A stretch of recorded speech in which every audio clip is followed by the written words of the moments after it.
Welcome to Smash Writing. We are back in the month of January with another video game movie. This time we are talking about Hitman 2007. Because I think the remake or whatever is Hitman Agent 47, whatever. Yeah. Once again. Now, have you played this game?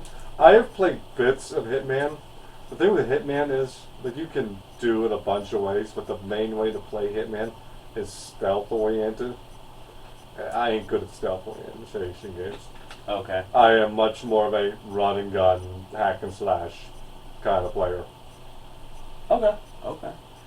So, without further ado, let's talk about give us the plot first. My plot is, we open to see a bunch of kids gathered around getting their barcode tattoos.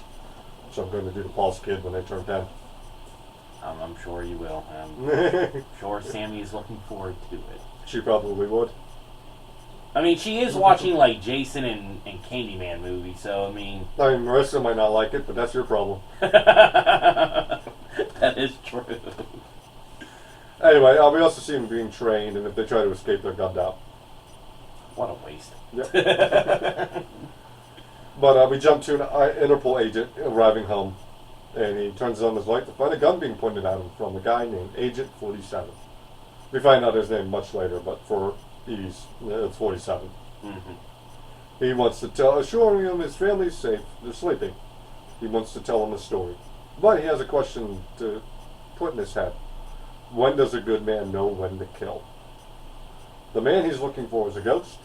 He works for an organization. Simply known as the organization. Yeah, keep it simple.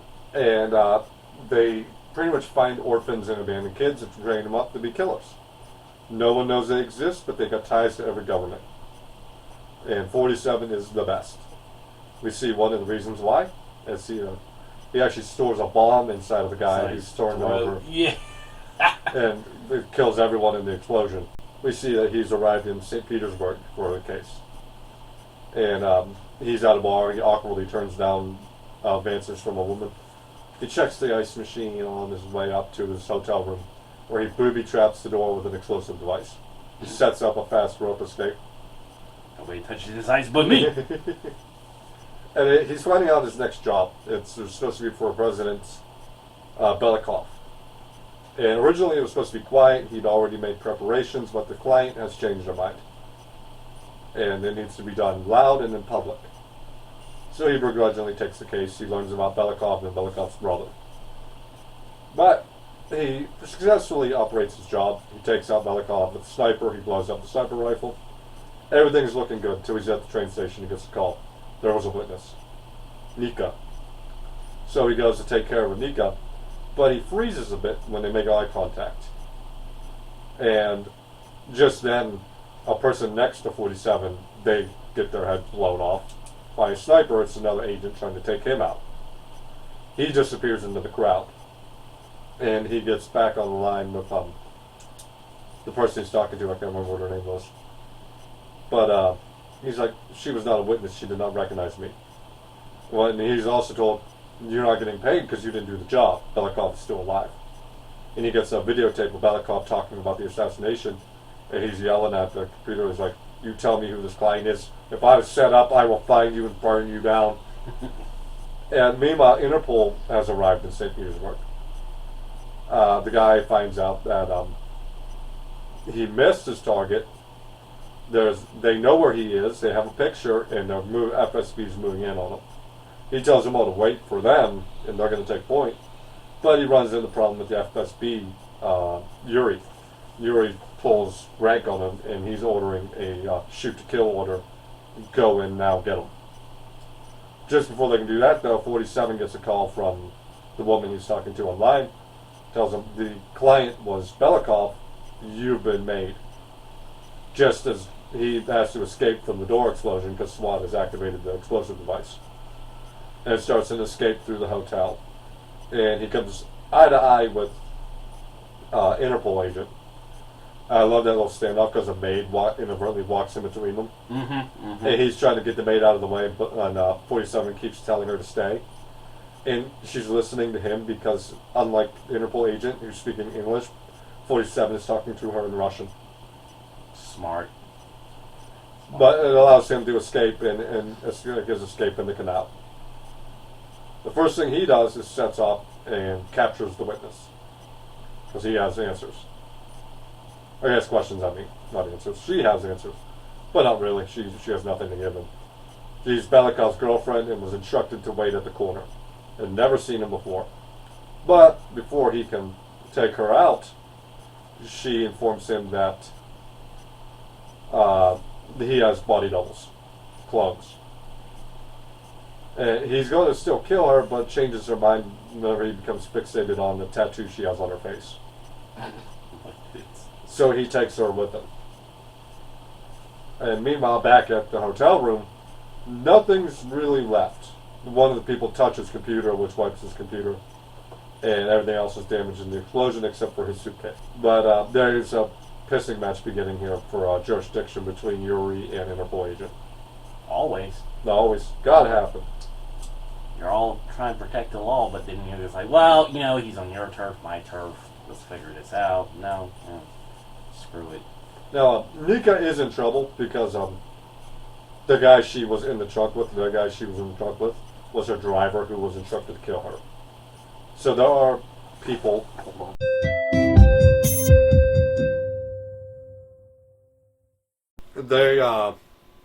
They figure since everything is cut off, he must be heading into Russia. So they all descend on the train station. You got Agent 47 and Nika, you got Interpol, FSB, and most importantly, you have other agents from the organization. And he's trying to lure them away from the crowd. He puts down the old man. Doesn't kill him, just injures him. So he can deal with 3 other agents with sword fighting. Ooh. Meanwhile, though, Interpol comes down. Jenkins, I believe the one guy's name was. Mm-hmm. He gets captured by 47. And Interpol agent is trying to talk him into taking him as a hostage.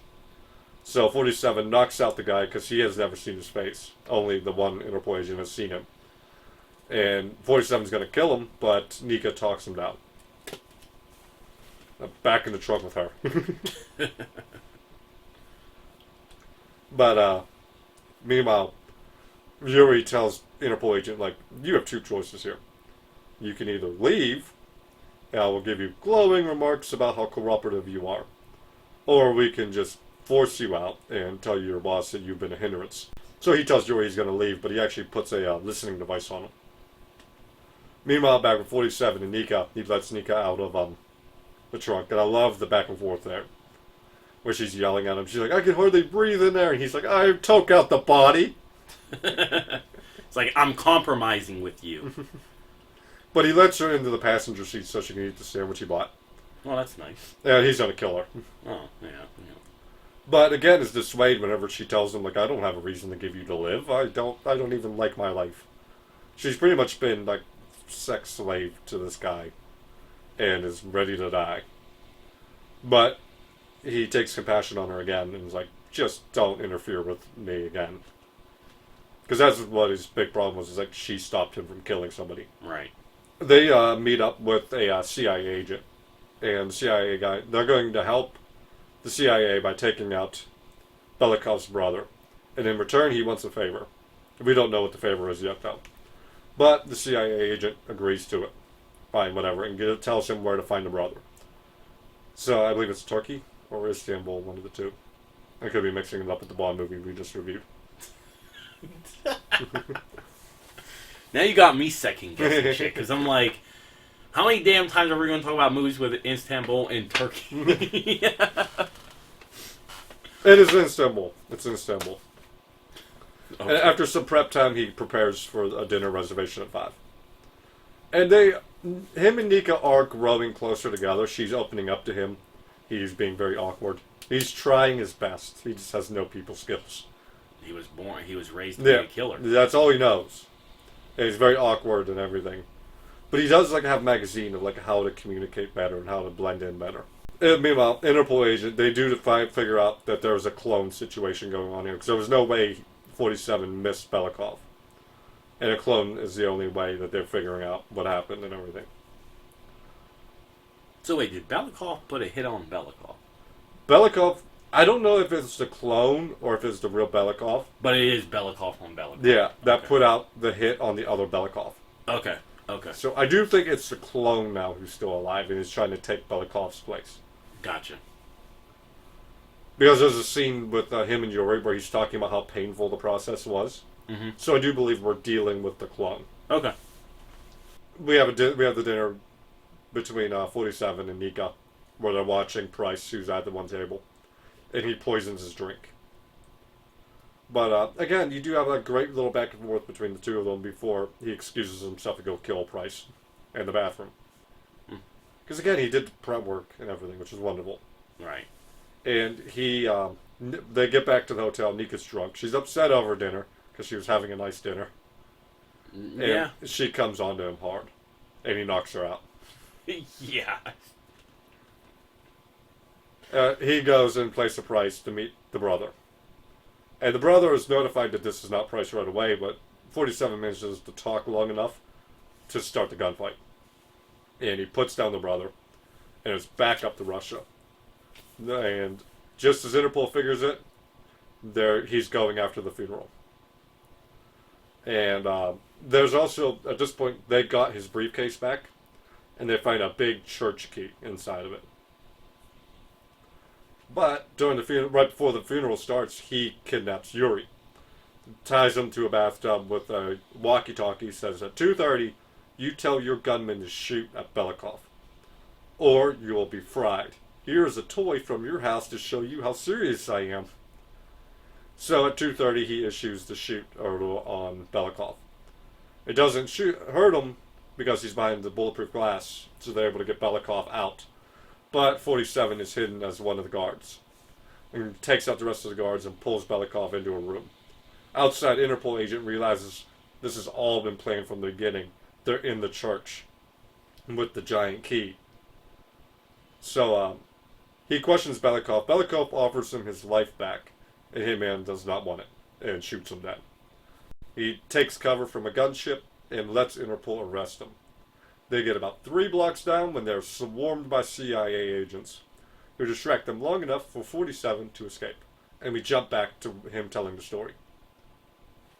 And his answer to the question was pretty much, I will do harm to anyone who tries to harm me or my family. Short of that, it's a crapshoot. So 47 gives him a dead body that looks like him and says, you tell them that's me and you leave me alone. And he's like, I can't lie about this. And he's like, for your sake, you better. And he disappears into the night. And we see Nika getting this envelope. She managed to buy her own vineyard kind of deal. Or was gifted a vineyard from 47. And we see that he's watching from the rooftops, standing over top of a dead agent who was trying to kill Nika. And pretty much he's going to stay away from her, but keep an eye on her. At the same time, yeah. And that's it, man. Okay. I'm going to say my initial reaction, and when I always talk about my initial reaction, I go back to when I was watching this film prior to reviewing films. Like I talked about with Resident Evil, my opinion somewhat changed.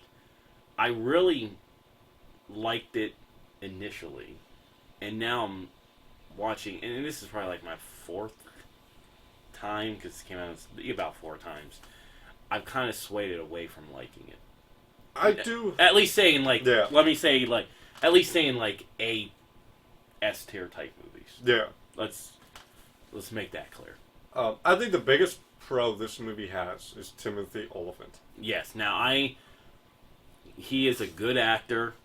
I watch I watch several of his movies. I do like his acting. I think like his ability to like only be focused on killing and surveying rooms and setting up exit points and everything was great.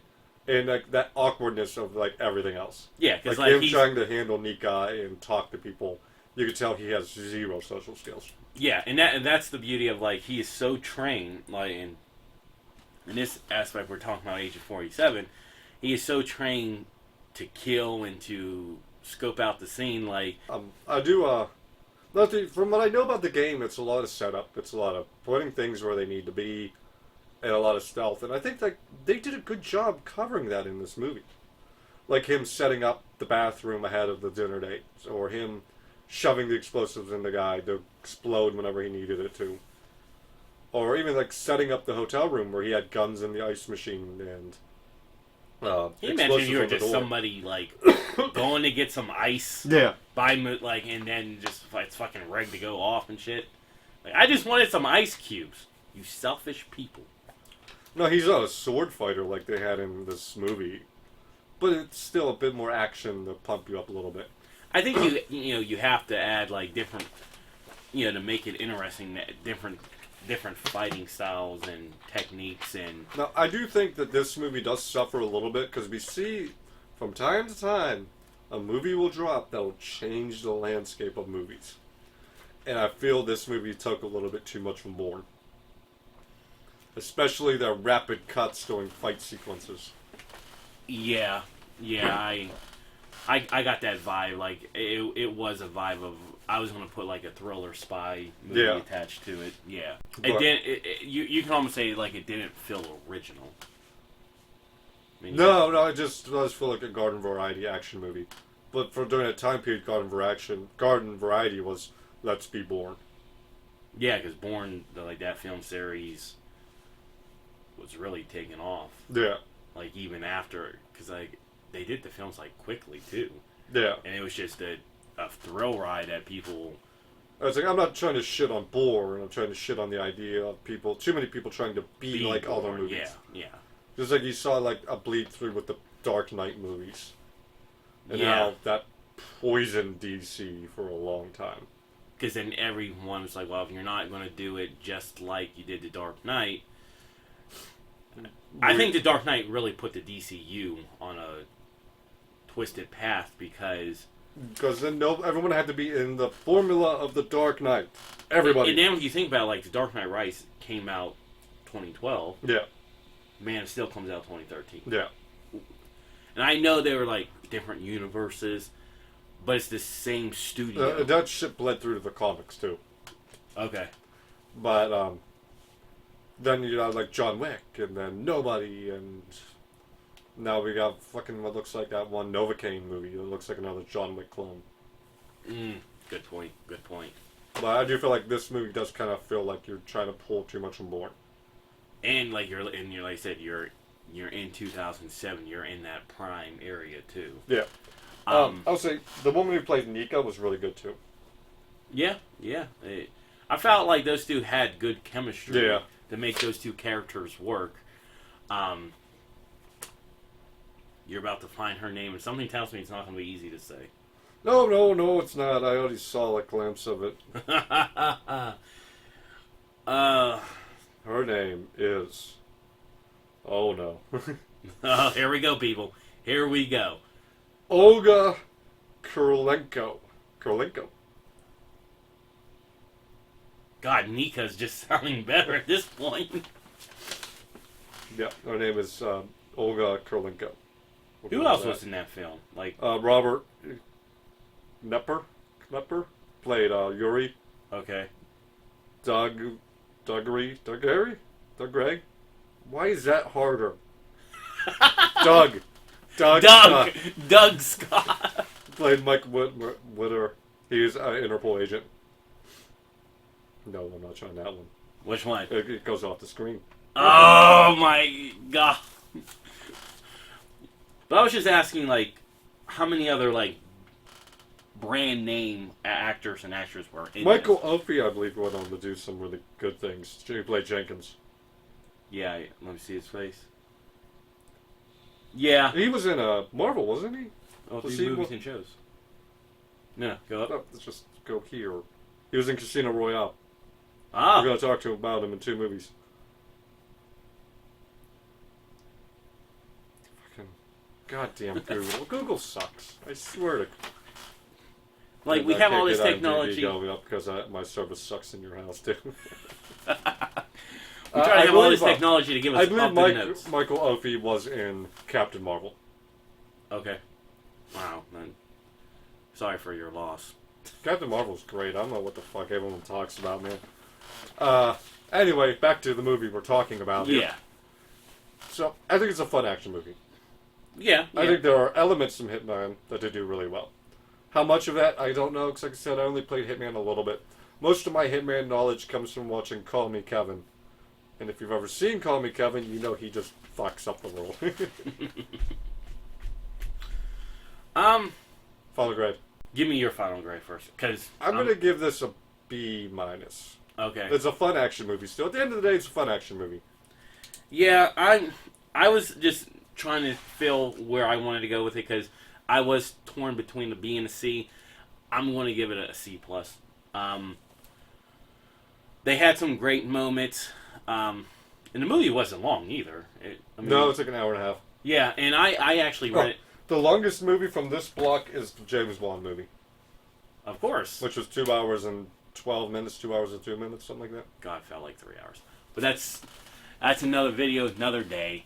So yeah, I mean, I like the pacing. I felt like, with the clone process and the hits and the mission, they did try to cram a lot in, which in return gave it a fast pace because it's like just moving on. So over the years, it kind of like fell through. I will say I do love the fact that in this world, Hitman, the video game, exists. That is true. Because when he crashes through the motel room, there are those 2 kids playing Hitman on the video.